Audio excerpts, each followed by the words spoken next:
A girl named Akira Kendrick sent me this story, and the background of it is that her dad was very abusive to her mother, and her mother got custody of Akira, and her dad was not happy about that. Anyway, so Akira was with her aunt and her cousins at her grandmother's house, all on her mother's side, and her dad stops by to say hello. And Akira's outside playing with her cousin, and her dad comes up to her and grabs her arm and says, "Do you want to go to Walmart with me?" And at the time she's only 7, so all she hears is toy aisle, so she says, "Yes, let's go." So they get in the car, they head to Walmart, she gets some really nice pom-poms, and then he says, "Okay, let's go back to your grandmother's house." So he starts driving and he gets on the highway, and Akira knows that her grandmother's house is right around the corner from Walmart, so he does not need to get on the highway. So she says, "Dad, where are we going?" And he gets really mad and says, "Shut up, sit down, it does not matter." So Akira's in the back seat, she's really scared, and she just shuts her mouth. So after being in the car for a while, they eventually arrived at this really old, abandoned, beat-up house. And when they walk in, Akira sees about 25 people, and she does not know any of them. Her dad brings her to a room, puts her in a little closet, throws her some toys and her pom-poms, and says, "Play." Part 2 is coming right now.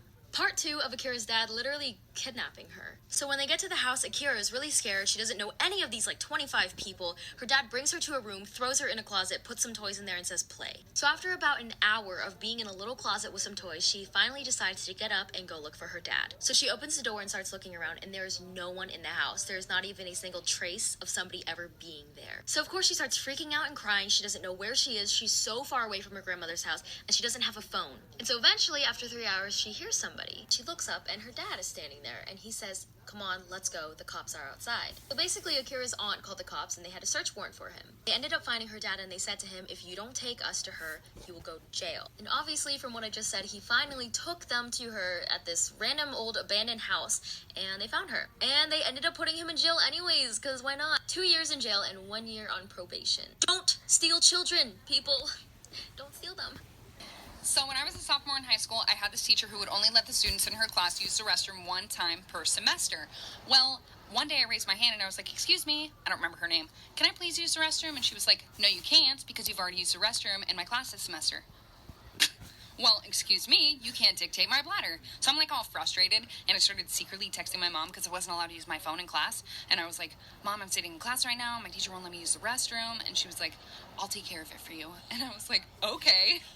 So 5 minutes goes by, and all of a sudden my teacher's phone starts ringing, and she walks up to it and answers it, and she's like, "Hello?" "Yeah. Okay, thank you."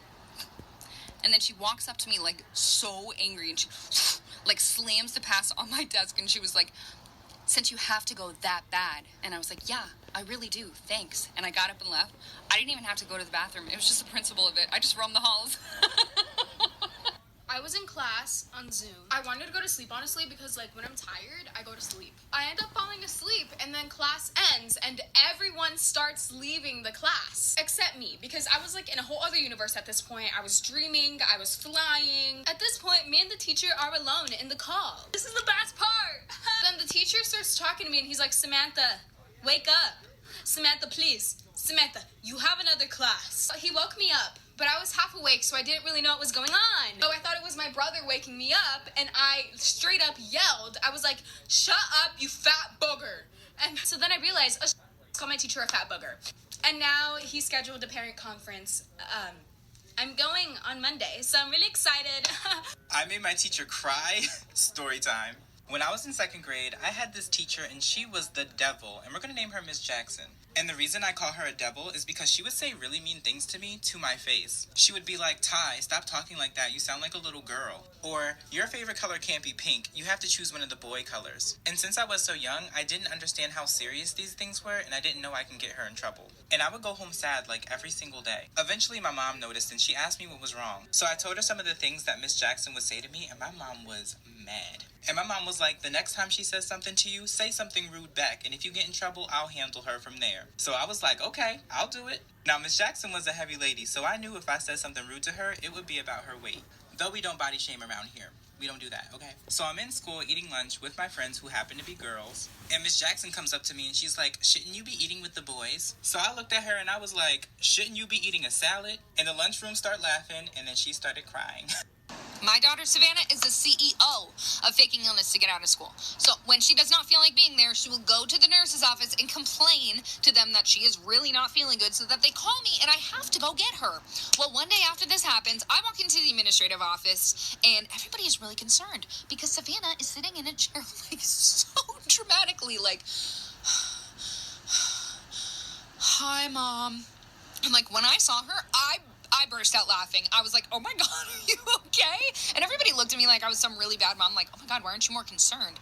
But as we were walking out, she was walking really slow and actually didn't look good. So even I was a little concerned. I was like, oh, my God, honey, are you okay?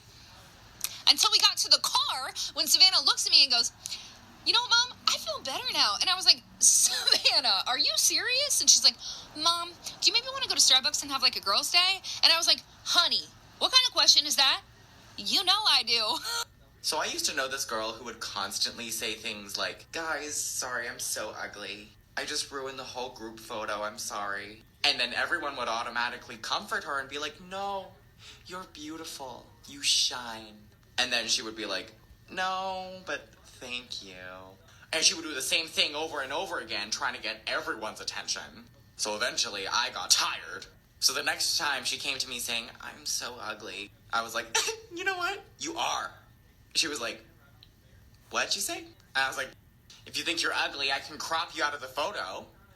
Want me to tell you, I'm not the one who made you look like a woolly mammoth. Here's something fun. When you're in a long-term relationship, you'll often find yourself doing this thing with your partner where you'll say, when we have kids, I hope they have this trait of yours. And today my husband was like, I hope our kids will be as resilient and determined as you.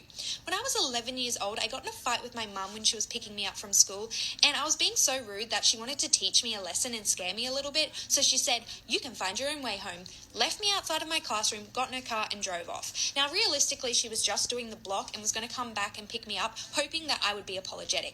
But I wasn't. I was very stubborn and was like, I can find my own way home. And I decided to run home. I, in fact, sprinted from the school grounds and ran into a close family friend who offered to give me a lift, which I accepted, and I got home by my own means. Now, my mum did do the block and not only came back to me not being where she left me, but to one of my friends saying, yeah, I saw her get in the car with some weird guy. Imagining my mum's soul leaving her body that day is enough for me to not ever want kids, let alone kids like me. Story time. When I was a child, my family and I moved into a big old 2-story house. Both my parents worked, so I was often home alone when I came home from school. One evening when I came home, the house was still dark. I called out for my mum just in case she was home and heard her sing-song voice reply from upstairs. I called her again as I climbed the stairs to see which room she was in and again heard the same response. We were decorating the house at the time and I didn't quite know my way around the maze of rooms yet, but I knew she was in one of the far ones right down the hall. Just as I reached for the handle of the door to let myself in the room, I heard the front door downstairs open and my mother call out for me. I jumped back terrified and ran down the stairs to her, but as I glanced back, the door to the room slowly opened a crack, and for a brief moment, I thought I saw something staring back at me. So the other day while my daughter Savannah's in the middle of her Zoom class, she kind of like leaves the room and she goes, hey Mom, do we have a pencil sharpener anywhere? And I was like, I don't think so. Like, why do you need a pencil? She's like, yeah, my pencil, it's not working anymore. I've actually been sharpening it with scissors. This is her actual pencil she was using. And I was like, okay. Pretty sure you have like a million in your room, right? And she was like, no, I can't find any of them. And I was like, of course. Like, Savannah's very messy and she loses a lot of stuff. So I was like, you know, it's no problem. I go to the kitchen, I go to grab her pen, right? So I'm walking back to her room. Her cat, who likes no one in my house except for Savannah, by the way, is waiting for me. The second my little toe steps foot through her door, she just right in my toe. So I fall to the ground and I was like, fuck. Whole class hears me, so embarrassing. Anyways, don't care. So I go to give her the pen, and she goes, Mom, I can't use that. I can't use a pen because I don't want to mess up my notes. Y'all, look at her notes. Look at this paper. My daughter.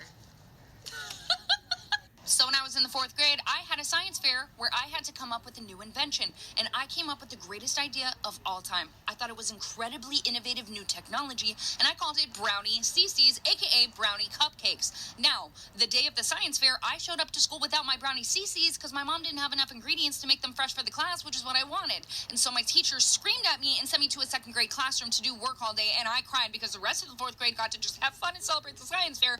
And when I got home, my mom gave me money to get Pokemon cards, which made me feel a little better. Now, my family is very well versed on this little childhood trauma of mine, especially Savannah. Like, I would literally start off the story, like, randomly and be like, 4th grade, science fair project. And she'll roll her eyes at me and be like, oh my God, I know, Mom, Brownie CC's. Well, I was going through her backpack one day when she was in like the 4th or 5th grade herself, and I saw that she stole my invention for her project. I saw the paper, it said Brownie CC's, and I look at her and I'm like, what is this, Savannah? And she's like, I'm curious, has any other babysitter had this happen? I was nannying a little girl. She's about 4 years old. We get back to the house. I picked her up from school. We went to the park. It's dark out now. She's in her bath because it's bath time, and she goes, "Hey, did you see the man in the window?" I said, "In what window?" She goes, "In my window. I drove up. The man was in the window." And my heart sinks because I was like, no, I did not see the man in the window.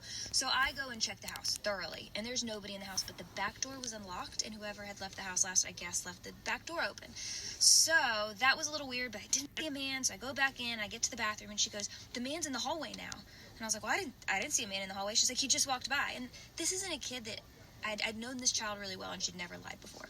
So I grab her, wrap her up in a towel. We're out of the house. I call my boyfriend. I'm like, "You need to get over here and check this house. There's apparently a man in the house," and I'm freaked out. He checks the house, no man, and I look at the girl and I say, "Can you describe the man? Do you know his name?" And she goes, "Yeah, his name is Jesus. He's everywhere."